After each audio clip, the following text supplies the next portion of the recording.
আসসালামু আলাইকুম ওয়া রাহমাতুল্লাহি ওয়া বারাকাতুহু। প্রশংসা মাত্রই মহান আল্লাহ।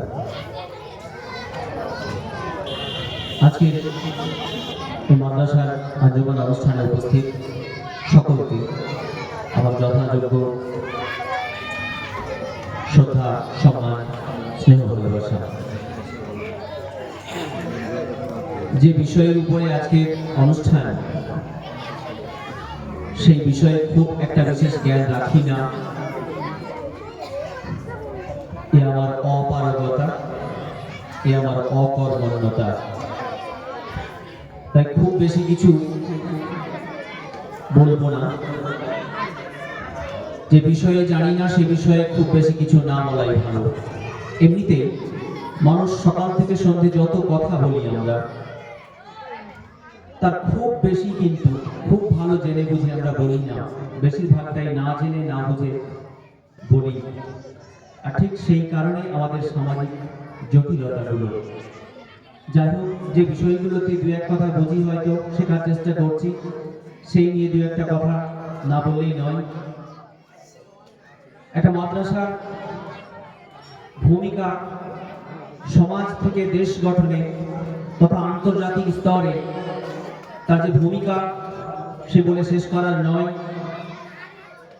শুধুমাত্র শিক্ষার দিকে নজর দিয়ে দুটো কথা আমি রাখবো। মাদ্রাসায় যে সমস্ত স্টুডেন্টরা পড়াশোনা করে, শিক্ষা দীক্ষা লাভ করে, তাদেরকে আমরা ছাত্রছাত্রী বলতেই পারি, স্টুডেন্টস বলতেই পারি। তবে তাদের একটা স্পেশাল নাম আমরা দিই বা নাম দেওয়া রয়েছে, তাদের তালিবে ইলম বলা হয়।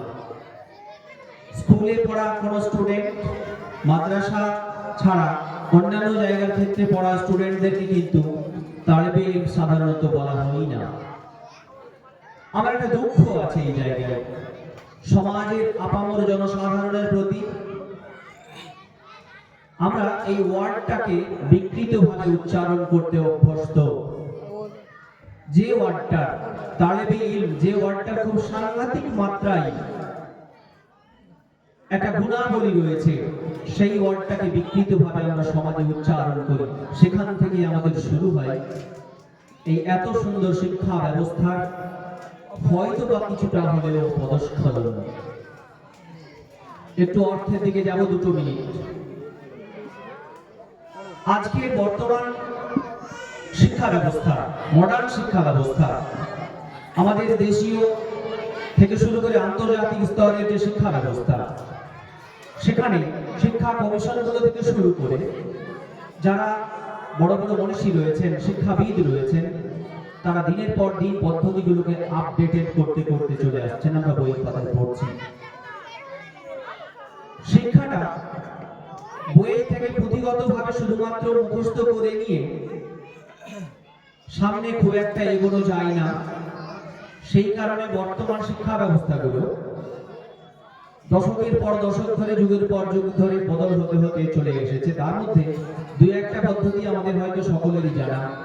আবিষ্কার পদ্ধতির মাধ্যমে শিক্ষা হোক, হিউরিস্টিক বিধির মাধ্যমে শিক্ষা হোক, নির্মিতিবাদের মাধ্যমে শিক্ষা হোক। একটা খুব সুন্দর তথ্য দিয়ে যায় আপনাদের। এই যে শব্দগুলো আমরা আজকে আপডেটেড বইয়ের পাতায় পড়ছি, ইংরেজি বইয়ের পাতায় পড়ছি, বাংলা বইয়ের পাতায় পড়ছি, এই এত সমস্ত কথা ছোট্ট একটা শব্দের মধ্যেই কিন্তু নিহিত ছিল এই মাদ্রাসা শিক্ষা ব্যবস্থার মাধ্যমে। তালিবে ইলম, আমি যতদূর জানি এই ওয়ার্ডটার অর্থ খুব সাংঘাতিক মাত্রায় প্রসারণশীল অর্থ।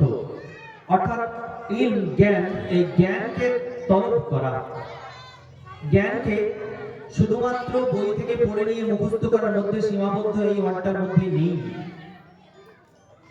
তলব করার কথা বলা হয়েছে, জ্ঞানের নির্মাণ করার কথা বলা হয়েছে, জ্ঞান আহরণ করার কথা বলা হয়েছে, আহ্বান করার কথা বলা হয়েছে, সার্চিং করার কথা বলা হয়েছে এই ওয়ার্ডটার মাধ্যমে। আমি আমার এই সমাজ ব্যবস্থার ধারক বাহক যারা রয়েছেন, আমাদের বিভিন্ন এলাকায় মাদ্রাসাগুলোর যারা ধারক বাহক রয়েছেন, তাদের কাছে একটাই করজোড়ে নিবেদন, ছোট ছেলে হিসেবে আমরা এই তালিবে ইলম কথাটার যদি সঠিক অর্থটাকে সমাজের মধ্যে প্রকাশ করতে পারি, যে শিক্ষার মধ্যে দিয়ে শিক্ষাকে বাস্তবায়িত করা সম্ভব, জ্ঞানের ভান্ডার তৈরি করা সম্ভব, আমরা যুগ যুগ ধরে দেখে আসছি। সেই স্বর্ণালী যুগ কোনো না কোনোভাবে হয়তো পিছিয়ে যাচ্ছি সেই দিক থেকে। যাই হোক, আমি আশা রাখবো শুধুমাত্র এই তালেবে ইলম, এই সঠিক শব্দটার সঠিকভাবে বাস্তবায়ন হোক, যুগে যুগে কালে কালে উঠে আসুক আমাদের এই মাদ্রাসাগুলো থেকে আদর্শবাদী ছেলে মেয়ে ছাত্রছাত্রীরা। তারা দেশ গড়বে, তারা সমাজ গড়বে, আমাদের সমাজ তথা দেশ সুন্দর জায়গায় পৌঁছাবে ইনশাআল্লাহ। দুটো কথা যারা তালেবে ইলম সামনে রয়েছি, অর্থাৎ স্টুডেন্টস রয়েছি, তাদের সামনে না বললেই নয়, যেহেতু আমি একজন শিক্ষক। শুধুমাত্র বইয়ের পাতা মুখস্থ করে নিয়ে আমি গড়গড় করে যদি বলে দিতে পারলাম ভাই বোন, শুধু সেটাই শিক্ষার শেষ কথা নয়, ওটা শুরু মাত্র।